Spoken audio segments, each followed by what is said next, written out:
Olá, pessoal! Quinta-feira, 28 de setembro, mais um episódio do nosso Podtex e hoje vou falar de um tema super importante, é a tão famosa PL do CARF, né, que virou lei recentemente, e a gente vai tratar das principais alterações, né, que essa nova lei traz aí para o contencioso administrativo, principalmente, e destacar os pontos de atenção e como que essas alterações irão impactar, né, a vida do contribuinte na prática. E agora, gente, trouxe aqui o Adriano. Bem, Dri. Tudo bem, Mar? Joia. Vamos falar da PL do CARF, é a Lei 14.689 de 2023, que além de falar do voto de qualidade do CARF, trouxe bastante novidade para a gente, não só do tratamento, né, das dívidas dentro desse âmbito pós-voto de qualidade, mas algumas mudanças relacionadas à multa, algumas mudanças relacionadas à garantia, né, para discussão judicial de débitos, entre outros conceitos, que a gente não precisa também entrar em tudo hoje, porque acho que tem muitos temas relevantes, tem desdobramentos importantes. Eu acho que a gente vai tentar compilar, eu acho, as principais alterações, que a gente entende que são as mais relevantes realmente para o momento. Depois a gente vai olhar também, eu acho que um pouco dos vetos, né, porque a gente teve essa aprovação dessa lei e tiveram vetos da presidência. Perfeito. E aí os vetos da presidência também são importantes, por quê? Porque o processo, o projeto de lei, né, a lei volta para o Congresso para ver se o Congresso derruba ou não esses vetos. Exato. E aí talvez seja a oportunidade da gente falar disso um pouquinho mais para frente. Mas hoje, Dri, eu queria que você contasse um pouquinho aí o que aconteceu, né, o tema do voto de qualidade, que já vem sendo debatido há muito tempo, né, um assunto que vai e volta, a gente já falou disso aqui algumas vezes. Você, como ex-conselheiro do CARF, passou, acho que, por vários momentos diferentes, né, de perceber quando que tem um voto de qualidade, um empate, né, entre uma tese lá. Então, você tem parte dos julgadores julgando favoravelmente, parte não, e aí você tem um empate técnico. O que geralmente acontecia, né, no passado? Conta pra gente um pouquinho desse histórico também. Vamos lá. Acho que é importante esse histórico para conceituar a alteração da lei de agora. O voto de qualidade, ele sempre foi do presidente. Né? E como historicamente foi. O presidente, ao ter o empate da turma, ele desempatava. Né? E isso sempre funcionou até 2000, um pouco mais de 2015, questões de reformulação do CARF, e o que se tinha, historicamente, era um voto de qualidade mais tendente ao fisco. Isso porque o presidente é um representante do fisco. Necessariamente, né? Do fisco. Necessariamente do fisco, está na lei, o cargo de presidente é do fisco. Presidente do CARF e presidente das câmaras e das turmas. É ocupado por um auditor fiscal da Receita Federal. Com essa reformulação do CARF, houve um sentimento da sociedade de que algumas questões que já estavam, de algum modo, pacificadas no CARF, favoravelmente aos contribuintes, viraram de forma contrária. E aí se entendeu que havia um certo abuso nessa sistemática da votação por qualidade. Né? E aí veio o artigo 19E da Lei 10.522, alterando essa sistemática, que o empate, o voto de qualidade seria sempre favorável ao contribuinte, com algumas exceções. E aí também o peso fica mais para o lado do contribuinte, menos da Fazenda. Essa discussão foi à tona, ação direta de inconstitucionalidade no Supremo, que está lá está lá pendente. Então, nós temos a solução da lei agora, mas não sabemos se vai ser definitiva, porque ainda tem uma ação direta de inconstitucionalidade no Supremo, precisamos saber o posicionamento do Supremo a respeito. E agora, volta uma nova alteração nessa questão do voto de Minerva, digamos assim, e ele não necessariamente precisa ser mais favorável ao contribuinte. Essa é a mudança. Volta à sistemática, digamos, antiga. O presidente desempata. Desempata a favor do fisco ou contra o fisco e vice-versa. Qual a diferença agora? É que se o voto de qualidade favorecer a Fazenda Nacional, a lei traz hoje algumas outras, digamos, benesses. E são elas as mais relevantes na Lei 14.689, que acabou de ser sancionada. Dri, eu acho que é legal a gente trazer também um contexto de isso é um acordo, né, gente? Um acordo que foi feito pelas partes interessadas, governo, enfim. É um acordo político para conseguir chegar nesse formato de lei aqui que a gente tem também. Né? De certa forma, é um alinhamento de interesses. Alguém cede de um lado, alguém cede do outro, porque, historicamente, o governo era 100% para o lado de dizer assim, voto de qualidade, voto de desempate com o representante do fisco, que é o presidente, e não se aplica nenhum tipo de benefício após isso daí. Não, né? não tinha nenhum benefício. Não tinha nada. E agora, com essa lei, e a aprovação, né, da lei, que agora está em vigor, né, gente? Isso daqui é do dia 20, foi publicada no dia 21, e ela traz benesses relevantes, né, que eu acho que trazem uma possibilidade de redução do passivo tributário. O primeiro destaque que a gente faz aqui é a exclusão de multa e da responsabilidade de representação para fins penais, né? Que é quando você tem um auto de infração, está discutindo o crédito tributário, tem a sua multa lá correspondente, e em algumas situações você também tem a representação para fins penais, que é algo que assusta geralmente os contribuintes, principalmente pessoas físicas, quando são colocadas lá no polo passivo como responsáveis tributários. Exato. E aí é como o Drico comentou, gente, agora, se eu tiver um empate técnico e o presidente do CARF usar o voto de Minerva favoravelmente à Fazenda, né, isso porque ele pode usar também favoravelmente ao contribuinte, por mais que historicamente, estatisticamente, não é isso que acontece, a gente vai ter a possibilidade, né, o contribuinte, no caso, vai ter a possibilidade de pagar esse débito ou discuti-lo, se for do interesse dele, né, na via judicial, excluindo sua multa e a representação para fins penais. E aí, o que tem de legal também além disso? Eles dão a possibilidade de você fazer o pagamento em 90 dias. Julgou hoje, se o contribuinte tiver interesse em pagar dentro do prazo de 90 dias, eles vão excluir os juros de mora até a data do pagamento, que é a Selic. Né? A Selic que é aplicada sobre o crédito tributário. Não quero pagar, posso pagar isso parcelado? Posso pagar parcelado. Eles dão a possibilidade de você fazer o pagamento em 12 vezes. E aí, essa parcela, você vai ter a Selic, que é a Selic normal, né? Não seria a Selic acumulada relacionada ao período do crédito tributário. E outras possibilidades que dão espaço para uma negociação que pode ser muito favorável, até porque os débitos, às vezes, ficam muito tempo no processo administrativo. Então, se você exclui juros, né?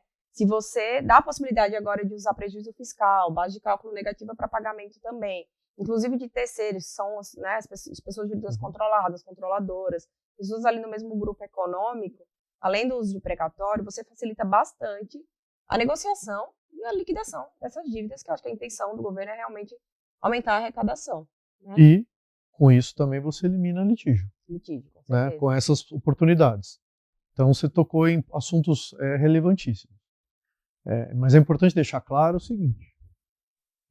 A lei define que essas benesses são aplicadas apenas quando há voto de qualidade favorável à Fazenda e para aquilo que foi decidido pelo voto de qualidade.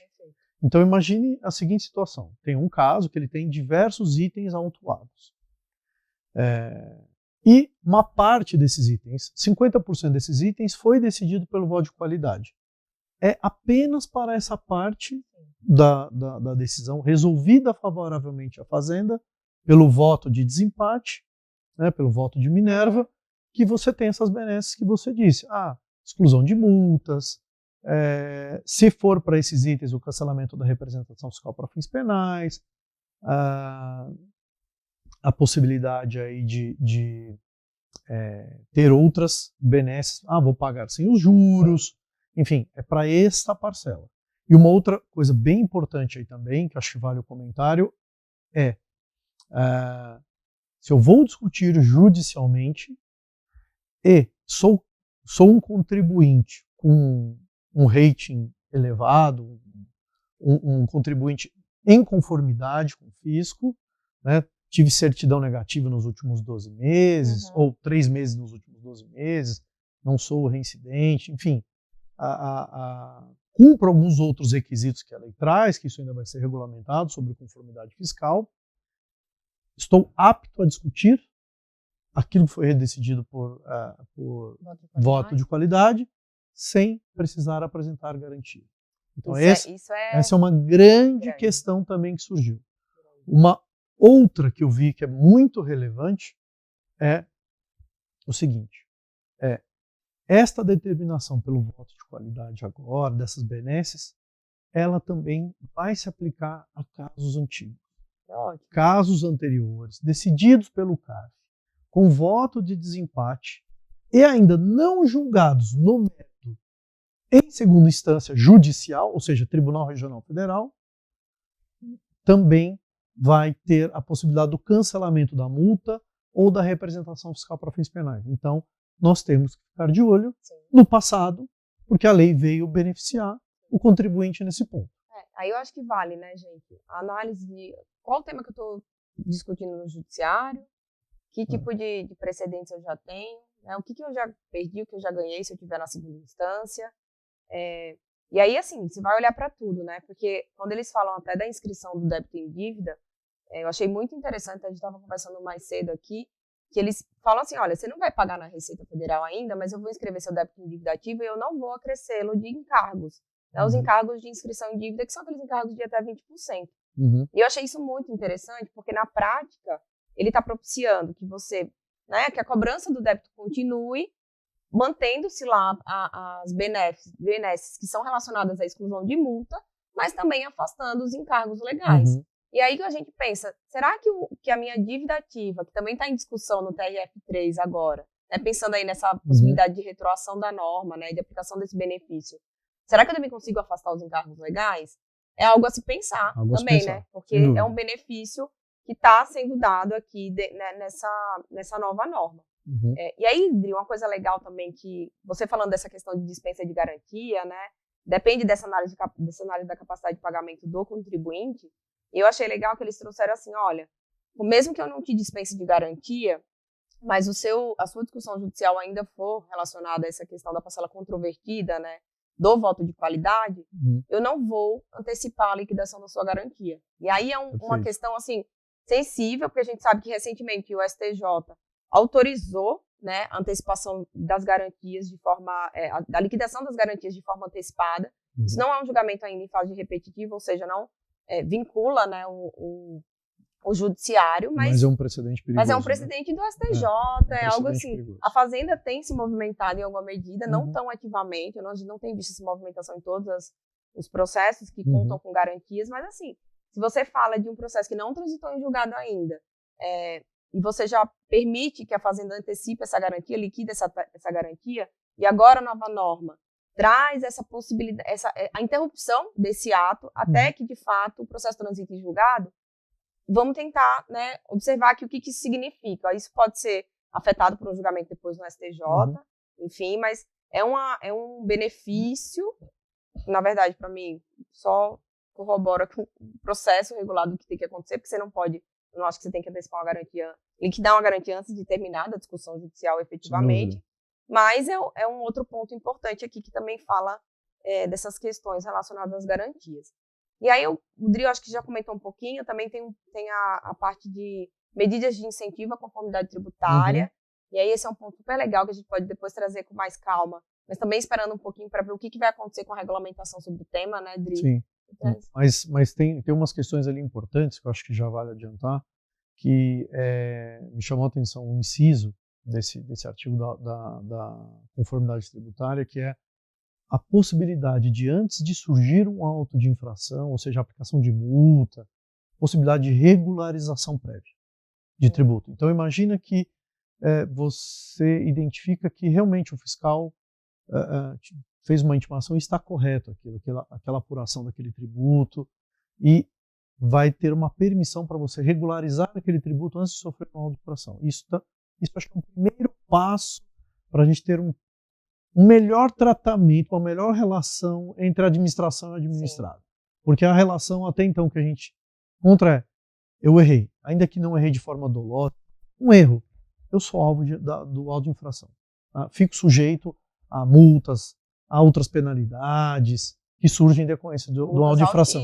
Exatamente. Né? Então, existe essa possibilidade. Legal. Eu acho que é um passo importante nessa relação entre fisco e contribuinte. Maravilha. Depois a gente pode aprofundar isso com regulamentação, como vai ser, mas é um primeiro passo bem importante. Eu acho que você tem uma outra questão aí importante que você vai trazer, das mudanças das multas. Peraí, deixa eu até comentar uma coisa rapidinho. E aí, assim, essa intenção, a gente sempre fala aqui, tem que ser uma intenção que não pode só vir do lado do fisco, né, gente? A gente também tem que mudar um pouco a cabeça de pensar, vale a pena, né, criar um contencioso, ficar discutindo, né, gastar dinheiro com advogado, deixar lá aquela... Com garantias, enfim, tudo que envolve, né, um contencioso especificamente.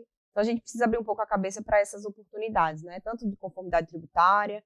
Pensando aqui nessa lei especificamente, eles até trouxeram também a possibilidade de vocês, do sujeito passivo, transacionar esse débito com a Procuradoria. Sim. Então, é mais uma hipótese, né, de transação de iniciativa do sujeito passivo, pautado, né, nessa questão do voto de qualidade. Uhum. E aí, por último, né, para a gente fechar aqui, uma parte super legal, importante, são as mudanças em relação às multas aplicadas no contencioso administrativo. E aí, o que aconteceu? Uma coisa muito importante, e eu acho que alinhada com a jurisprudência do Supremo. A multa, que a gente conhece pelo nome de multa qualificada, nos casos de dolo, fraude e simulação, que antes era a redação da lei era a multa de ofício dobrada, ou seja, a multa de ofício é de 75%, ela iria então para 150%. E agora essa multa sofreu um ajuste, ou seja, a gradação dela foi diminuída, ela vai a um teto de 100%. Então as multas aplicadas nos casos de dolo, fraude e simulação com 150% sofreram uma redução de 100%. E isso a gente sabe, dentro do direito tributário, que alterou a multa, ficou mais benéfica, ela tem um efeito retroativo. Tem que ser aplicado isso no curso do processo administrativo ou judicial, vai ter que ser revista em algum momento pela autoridade julgadora, seja ela judicante ou administrativa. Né? Então, super bem-vindo isso, eu acho que é alinhado com a jurisprudência do Supremo de ter um teto de 100% a multa. E quando cabe a 150%, aí sim uma multa super gravosa, no caso de reincidência. Reincidência do quê? Do dolo, da fraude e da simulação. E como é medida essa reincidência? Se o contribuinte, nos últimos 2 anos, dois anos anteriores a receber uma auto-infração, ele teve um outro também que foi imputado dolo, fraude e simulação. Então, e aí, claro, tem um recorte temporal, mas claro que, imagine a seguinte situação, que no primeiro auto de infração eu consiga, numa discussão administrativa ou judicial, dizer, não agir com dolo, fraude e simulação. Eu não sou reincidente para o segundo. Pois é. Né? Elimina a reincidência e no outro também a multa de 150% não seria cabível. Né? Então, isso também, claro, tem que ser olhado caso a caso, mas vejo com muito bons olhos isso, porque houve uma limitação e vai ter, sem dúvida alguma, essa lei nova, nesse ponto mais benéfico, vai ter que ser aplicado, retroativamente aos outros casos. A gente já viu isso acontecer em outras situações, né? Tem multas previdenciárias, necessariamente, que se discutiu muito no CARF, até, de fato, eles editarem, inclusive, súmula, né, para permitir a retroação da multa, etc. Isso. Vamos ver o que vai acontecer. Não sei se vai ser necessário um contencioso ou não, né, para a aplicação da retroatividade da multa. Isso está lá no 106 do CTN, então ninguém está falando tanto sobre isso. Na lei não fica expresso nada nesse sentido, mas a gente sabe que essa é a regra, né, a norma que deve ser aplicada precisa, de fato, retroagir para beneficiar. Exatamente. E aí, tem um ponto importante para a gente concluir, que é assim, tem outra questão que a gente sabe que sempre traz bastante controvérsia nas discussões administrativas, que é a questão da individualização da conduta. Perfeito. E aí, o que ele falou agora? Ele disse que a gente precisa comprovar. Né? Veja só. Sempre teve que comprovar. Porque ao você falar dolo, fraude e simulação, você está dizendo de condutas, digamos assim, usando o gênero, dolosos. Quer dizer, eu tive a intenção de praticar a fraude, da simulação. Muito bem. O que a lei veio trazer agora, acho que é super importante, há uma necessária individualização da conduta. Super importante. Super importante. Então eu tenho que dizer como que foi, qual foram as ações que levaram àquela simulação e quem praticou essas ações. Então nós não poderemos ter mais aqueles autos de infração genéricos ou com relatórios genéricos dizendo ao assim praticar houve dolo, fraude e simulação. E a gente viu isso de diversas formas, já vimos decisões do CARF mantendo autos de infração nesse sentido e decisões do CARF sendo mais rigorosas com os relatórios fiscais, com as autuações, com esse critério. Então agora está na lei, não dá mais para... isso não vai ficar mais a cargo da jurisprudência. Há uma necessária individualização da conduta e dos atos praticados. Isso é relevantíssimo. Tá? Então tem que ter prova cabal, demonstrada, detalhada de quem agiu dessa forma e o que fez para agir dessa forma. Isso para mim relevantíssimo. Eu achei demais. Eu acho que coloca um limite na atuação do fisco. Eu acho que para a parte de responsabilidade tributária, isso aqui ganha ainda mais valor. Né? Sem dúvida alguma. Porque a gente tem visto, isso é comum, óbvio, você vai levando as discussões com mais profundidade, principalmente quando chegam no CARF, mas a gente tem visto realmente responsabilidade, atribuição de responsabilidade tributária de uma forma muito ampla, né? E acaba juntando todo mundo, colocando no mesmo balaio. E com alegações genéricas. Imputando sócios, administradores, gerentes. Então, a Receita vai ter que rever os seus procedimentos e vai ter que adotar novos métodos, né? Eu acho que sim. Verdade. Mas eu acho que é isso, né? Por hoje, talvez, são muitos assuntos. Esses eram os principais pontos. A gente vai, talvez, detalhar outros temas à medida que né, a gente for evoluindo aqui com as regulamentações, com novidades por parte da PGFN, se vai ter ou não, né, derrubada do veto presidencial, mas por hoje é só, PL do CARF, e a gente volta daqui a 15 dias, né, Fê? Tá bom? Obrigada, Adri. Obrigado. Tchau, gente. Tchau.